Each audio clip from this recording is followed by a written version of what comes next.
Hi friends, ఎలా ఉన్నారు? నేను కొత్తిమీర కరివేపాకు కారం పొడి చేశాను.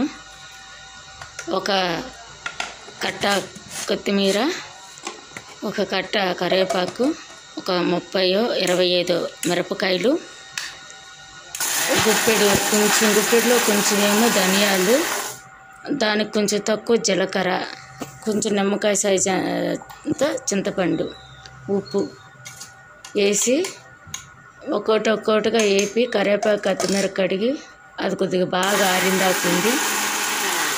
ఈ రకంగా ముందేమో ధనియాలు, జీలకర్ర, మిరపకాయలు వేసి మిక్సీ పట్టాను. తర్వాత ఉప్పు వేసాను. తర్వాత ఏమో కొత్తిమీర కరివేపాకు వేసాను. తర్వాత లాస్ట్లో కొంచెం చింతపండు వేసి మళ్ళీ తర్వాత కొంచెం ఎల్లుల్లిపాయలు వేసి పట్టాను ఫ్రెండ్స్. అది చాలా బాగుంది ఫ్రెండ్స్. నేనైతే ఇలా చేశాను. మీరు ఇంకెలా చేస్తారో కామెంట్ రూపంలో పెట్టండి ఫ్రెండ్స్.